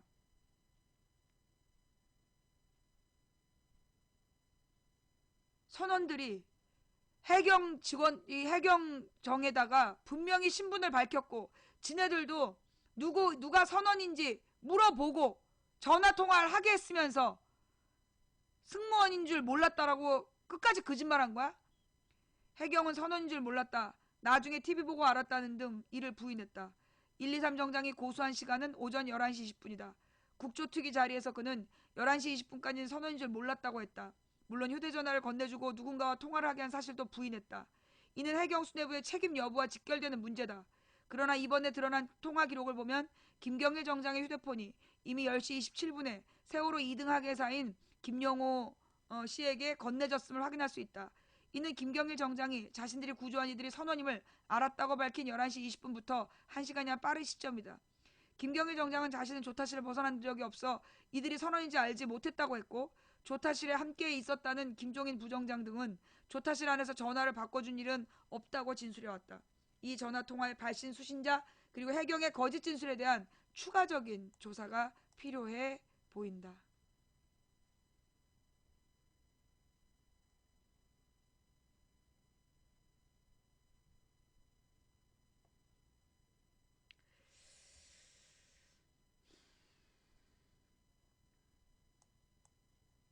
자, 그 다음, 네. 다음 뉴스는요.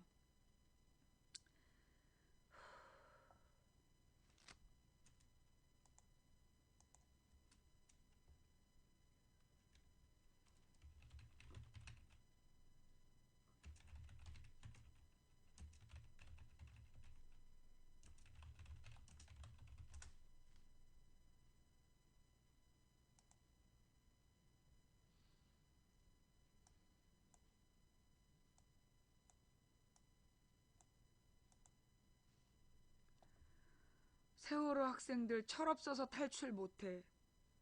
해경 청문회 망언.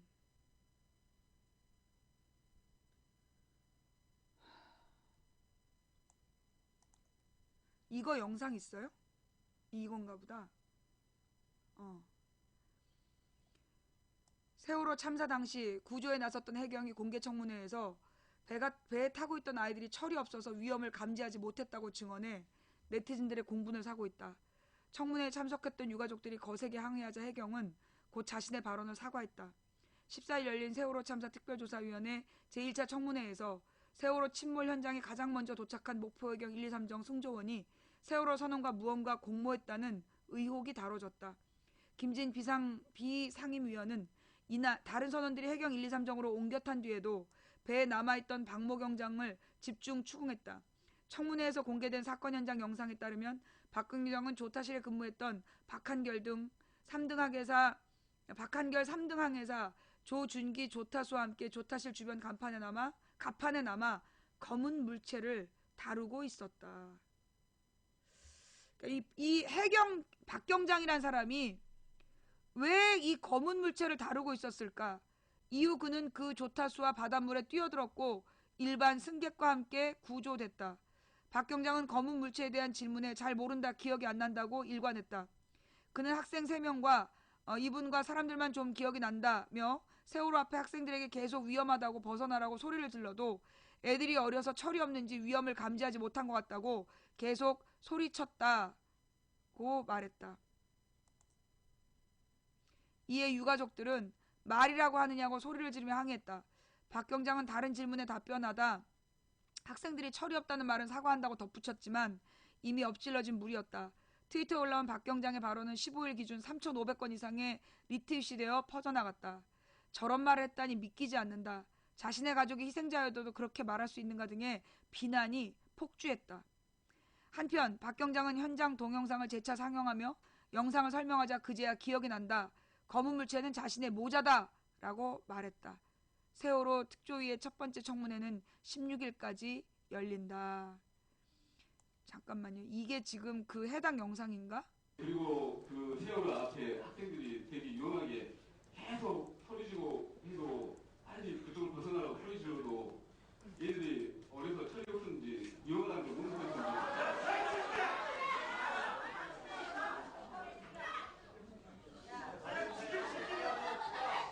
네, 여러분, 방송 여러분 조용히 해주세요. 네, 공수를 유지해주세요. 위험을 감지를 못했던 것 같습니다. 계속해서 소리쳤습니다. 지금 여기서 아까 오전 중에는 위원장님이 한 번 설명하시긴 했는데 여기서 오늘 청문회를 넘긴다고 끝이 아니라 여기서 잘못된 진술, 증인의 기억과 반하는 진술을 했을 때에는 형사 조사를 받게 되고 처벌의 위험도 있습니다. 알고 지원하셔야 될 것 같아요. 예, 알고 있습니다. 예. 아래로 내려서 물에서 떠 있을 때 그 팬더를 잡고 고무 단정을 기다린 적이 있습니까? 고무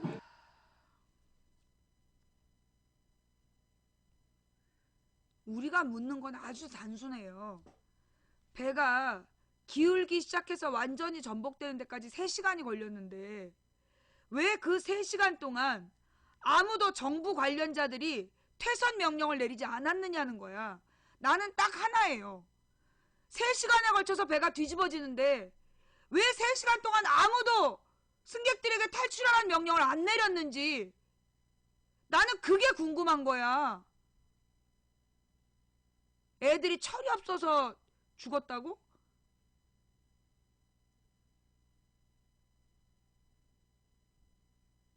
그러니까 점점 뭔가 말이 안 돼요. 그죠? 그 검은 물체 영상 여기 나오나요? 이 영상, 혹시 그 검은 물체 부분, 그 영상이 따로 있으면, 예, 좀 봤으면 좋겠어요? 혹시 그 검은 물체 부분의 영상이 바로 이 뒤에 나와요? 조금 아까 나왔던 이 부분 뒤에 그 검은 물체 영상이 나와요? 잡고 있었는데 우선 기억을 잘 못하고. 그것도 기억이 안 나세요? 상당한 시간 동안 고무단정을 그것만 붙잡고 있는데요. 그러니까 그게 이제 조를 해가지고 저희한테 이렇게 온 겁니다. 온 거 같습니다. 그 동영상의 뒷부분에 나오지는 않았습니다만 보면 그 당시에 같이 떨어진 검은색 물체를 그 팬더 위에 또는 팬더에 이렇게 틈이 난 곳에다가 넣어두는 영상이 나옵니다. 혹시 기억 안 나세요? 예, 기억이 안 납니다. 전혀요? 예. 지금 그 위에서 떨어지기 전에 그 남자 선원과 마지막으로 있을 때 대화를 나누지는 않았습니까? 네, 안 나왔습니다. 전혀요? 예. 그러면 뛰어내리는 거는 누가 누구한테 말했습니까? 제가 뛰어내리기 전에 뛰어내립시다. 그 말 딱 한마디 있습니다. 뛰어내리자라는 대화가 그 둘이 나눈 유일한 대화입니까? 예, 맞습니다. 그리고 의원님 질문 끝나기 전에 아까 세월호 학생들 철없다 그만은 사과드리고. 질문 끝 아닙니다. 네. 그 영상의 뒷부분을 보면 그 팬더에 검은 물체를 넣어두고 있다가 고무 단정이 온 다음에 예. 고무 단정으로 두 사람이 올라가는데요. 예. 올라갈 때 지금 두 사람만 올라가는 게 아니고 그 팬더를 가지고 올라갑니다. 그 고무 단정이 같이 실어요. 그 팬더만 실는 게 아니고 그 팬더에 끼워져 있는 검은 물체도 같이 올라갑니다. 그 검은 물체를 기억하지 못한다고 하더라도 그 노란색 팬더 크다란 물체는 기억 못하실 물건이 아니거든요. 그 물건을 가지고 고무단정이 올라간 이유는 무엇입니까? 저는 가지고 올라가지 않았습니다. 한번 보여줘요. 고무단정에 노란 팬더를 같이 실은 것을 못 보셨어요? 예. 저희가 그 동영상을 뒷부분을 나중에 조사를 하면서 다시 보여드릴 수도 있고 사실은 지금 너무 많은 분들이 보셨기 때문에 증인이 그렇게 아까 증인이 봤다 그랬잖아요. 그 동영상을. 예. 그렇게 지금 말씀하시는 거를 잘 이해를 못하는 상식적으로 증인 그 동영상을 인터넷에서 본 게 맞습니까? 지금 의원님께서는 제가 거북물체나 아니면 해달을 해가지고 쉬는 거로 그런 의도로 말씀하신 거 아닙니까? 의도가 아니라 동영상에 그렇게 나왔는데 어떻게 된 거냐고 여쭤보는 겁니다. 저는 의원님 그 부분에 대해서 그 동영상 좀 봅시다. 증인 저 문제의 동영상. 그 검은 물체를, 그 검은 물체와 팬더를 계속 잡고 있는 그 동영상 좀 갖고 와봐요. 고무단정이 온 다음에 고무단정으로 올라간 것은 기억나세요? 예. 고무단정에 올라갈 때 증인하고 그 남자 선원하고 그런 다음에 아무것도 같이 올라가지 않았습니까? 예, 기억이 없습니다. 팬더에 매달려 있던 것도 기억이 지금 안 나시고요. 예. 증인 기억에는 그 구명조끼만 입고 바다에 떠 있었습니까? 예. 증인 그 구명조끼를 보면 증인은 구명조끼를 제대로 입지 않았는지 구명조끼가 고장이 났는지 앞이 풀어헤쳐서 증인이 입고 있는 구명조끼는 옆으로 벌어져 있습니다. 예, 맞습니다. 예, 왜 그렇게 됐습니까? 앞이 잘 안 잠겨져서 그런 것 같습니다. 그거는 기억이 나세요?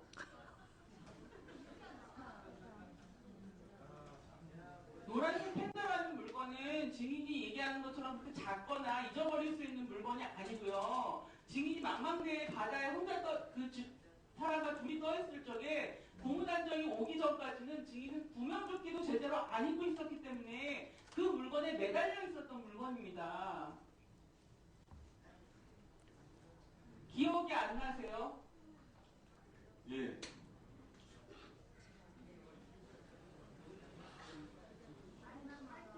증인 그 이후에 이제 고무장정을 타고 다시 세월호 1, 2, 3호로 올라가셨어요? 예. 예. 1, 2, 3호에 올라간 다음에 같이 고무장정을 탔었던 그 남자 선원, 그 선원이 올라갈 적에 무슨 물건 가지고 올라가는 거 보셨습니까? 못 본 것 같습니다. 못 본 것 같으세요? 예. 그 당시 상황은 기억이 나세요? 그러니까 그분 먼저 올라가고 제가 올라갔던 것 같습니다. 그분 먼저 올라갈 때 무슨 물건 들고 있는 건 못 보셨습니까? 예, 그런 것 같습니다. 증인 세월호에서 이 사건 이제 사고 당시에 이제 구조를 하면서 사람 말고 그 사람이 들고 있는 물건이나 아니면 떠내려온 물건이나 그런 거 같이 고무 단정이나 1, 2, 3호로 올린 적이 있습니까? 없습니다. 오로지 사람만, 너무 인명구조가 급한 상황이었기 때문에 사람만 계속 고무 단정이나 1, 3정으로 옮긴 것이죠. 그 당시에는 하도 경험이 없었기 때문에 그랬던 것 같습니다. 지금 9월 초에 이 사건 동영상이 문제가 된 후에 기자들이 목포서에 전화를 해서 연락을 했었습니다. 목포서에서는 확인해본 결과 그런 물건에 대해서 없다고 하더라라고 답을 했다는데요. 제가 목포서 홍보실이나 목포서에 있는 사람이라면 그 문제의 물건과 관련된 당사자인 증인에게 제일 먼저 확인을 했을 것 같습니다. 목포서의 홍보실이나 목포서의 다른 관리자들로부터 그런 확인 요청을 받은 바가 있습니까? 홍보실에서 연락이 와서 홍보실에서 답 한번 해준 적이 있습니다. 홍보실에서 어떤 방법으로 연락이 왔습니까? 그 검은 물체 뭐냐고 물어보니까 제가 모른다고 했습니다. 홍보실의 누구입니까? 홍보 담당관 지금 서산으로 언제 직장을 옮기셨어요? 작년 11월에 옮겼습니다. 그 전에는 계속 목포에 근무하셨습니까? 예. 증인이 그 사람이 1, 2, 3정에서 출동한 해경인데 이름이 뭡니까? 그 세월호에 올라가서 검은 물체인지 뭔지를 계속 붙들고 있었던 사람. 예. 그래서 증인은 그 당시에 홍보실에서 전화가 오기 전에 이 동영상 본 상태였습니까? 아니면 홍보실에서 연락받고 동영상 봤습니까? 연락 받고 왔습니다. 봤습니까? 예. 이 동영상이 두 번이야 공개가, 이제 그 다음에도 계속 여러 번이 나왔지만 11일 날 한 번 처음 공개가 되고 두 번째 팬더까지 자세하게 나온 거는 9월 18일 날 공개가 됐습니다. 두 개 사보셨어요? 저 두 개 중에 어떤 걸 봤는지 모르겠는데 예. 하나만 봤고 예. 이게 그냥 시중에 이렇게 떠다니는 유언비어로 생각하고 유언비어요? 예, 그게 예. 증인이 본 동영상의 그 노란 팬더와 나중에 고무 단정에 오르는 것이 나옵니까? 나오는 동영상을 보셨어요? 아닙니다. 제 그냥 그 한계를 넘어가게 심하게 정확하게 제가 딱 어느 부분을 봤는지는 저도 잘 모르겠습니다. 예. 그래서 저희가 지금 저희 수사관들이 동영상을 뒷부분을 찾았다고 하니까 지금 한번 다시 보시죠. 그래서 인간 스테빌라이징을 했습니다. 저희 연출부원이 한 프레임 한 프레임씩 스테빌라이징을 다 해갖고 여러분께 보여드리려고 짧지만 편집을 해서 다 보여드릴 테니까 지금 보게 되면 이 구명조끼 입혀주는 영상, 그리고 바다에 뛰어들고 그다음 바다에서 무슨 일이 벌어지는 것까지 다 보실 수 있을 거예요. 자, 이게 박혜경의 모습이고, 네. 이게 노란색 처음에 나왔죠? 일본 팬더. 노란색 팬더 떨어져 있지 하던 이거. 네, 노란색 팬더. 이거를 이 사람들이 잡아요. 네. 그리고 조타서 뒷모습. 화면 확대하다 보니까 이렇게 보여서 여러분이 못 알아보실까봐 본 거예요. 그리고 좌측 하단에 보면 이게 해경의 뒷모습이라는 건데 이 뒤에 이렇게 노란 하얀색 이렇게 형광 마크가 붙어 있거든요. 그러니까 뒷모습이에요. 머리, 뒷모습, 그리고 조타스는 빨간, 이 상의를 빨갛게 보이고요. 그리고 이 하얀색은 구명벌이라고 그러잖아요. 둥그런 거, 이게 떠 있는 거예요. 여기서 이제 주목하실 점은 이 해경의 왼손에 어떤 물체가 나옵니다. 이 해경. 예, 이 해경, 박해경. 이거 보시겠습니다. 저게 막 흔들리는 장면을 스테빌라이징을 했다는 건가? 네. 여기 둘이 다 봤잖아요. 허리 부위를 만져주고 있죠. 둘이 잡았는데 그리고 이제 자기가 입고 옷을 갈아입죠. 그리고 뛰어들어요. 자, 이제 보시겠습니다. 느린 화면으로 제가 보여드릴게요. 그리고 뛰어들은 다음에 장면인데 혜경이 요 부분을 보세요. 팬더 쪽으로 다가가죠. 노란 팬더. 예, 그리고 또 뭘 이렇게 몰래서 끊으려고 하는 손에 들고 있는 이거. 혜경은 뭔가 들고 있었어요. 그 검물체. 물체를. 그리고 여기서 놀라시지 말아야 되는데 혜경이 이렇게 구명조끼가 안 연결해 있어요. 나비처럼 펼쳐지고 막 이러는데요. 이렇게 펼쳐져 있다고. 혜경은 다른 사람과 틀리게 다른 물속에 뛰어들 때 구명조끼를 안 채웠거나 물속에서 벗었거나 자크를 벗었거나 둘 중에 하나입니다. 근데 안 채워져 있습니다. 다시 볼게요. 자, 이게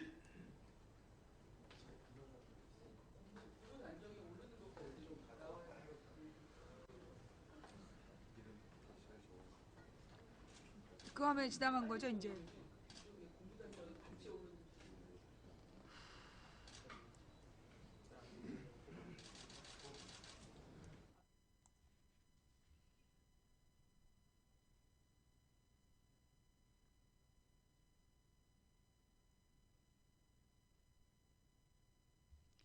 저게 지금 여기 나와요. 이제 모자라 그래?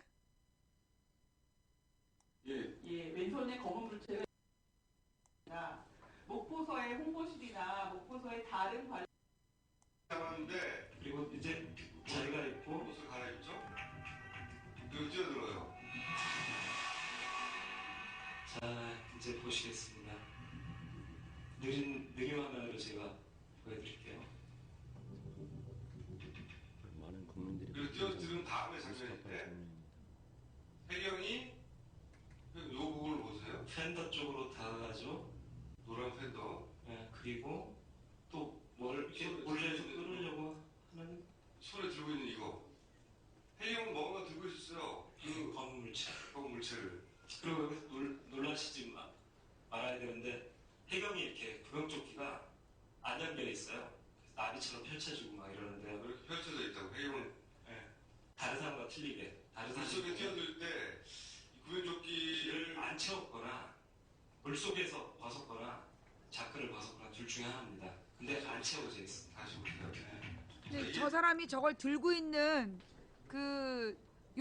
이 김어준에 보면 배 안에서부터 들고 있는 장면이 나와요?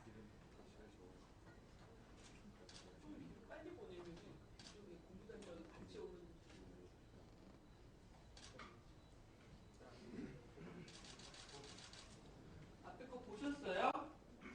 예, 됐습니다. 예, 증인이 그 노란 펜더를 붙잡고 있고 노란 펜더를 붙잡을 때 왼손에 정확하진 않지만 까만색 물체를 증인이 들고 있는 게 보이는데 저 앞 구명조끼가 안 채워지는 구명조끼를 입고 있는 사람이 증인 맞죠?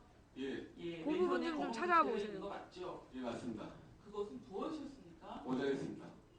아, 모자요? 예, 증인이 쓰고 있던 모자? 예, 맞습니다. 아, 그 모자를 끝까지 가지고 계셨어요? 예, 언제까지요? 계속해서 저희 베이스턴점 갈 때까지 가지고 올라갔습니다. 어디 갈 때까지요? 단장에서 베이스턴점 옮길 때까지. 123점으로 옮길 때까지? 예. 그 다음엔 어떻게 하셨어요? 그 다음부터는 이제 모자 벗고 구조 찾는 게 이만. 그 파파이스의 그 장면 좀 갖고 와보라고.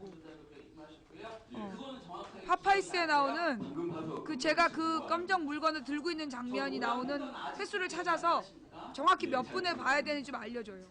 파파이스 영상 같이 봐봅시다. 예. 나머지 영상 마저 보시죠.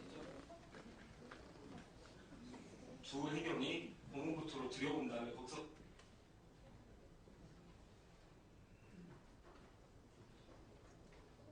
벗든가 이것도 아니라 가린 상황에서 벗깁니다. 그리고서 구명조끼는 어디 갔는지 모르겠어요.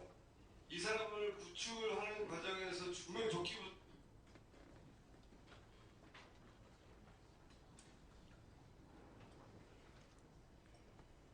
이때 뭐 저긴가? 아 이게 지금 저긴가? 벗겠다는 것도 한마디로 말해서 자기가 벗었는데 벗겨졌는데 두 명이 엎어진 후에 혜경 손에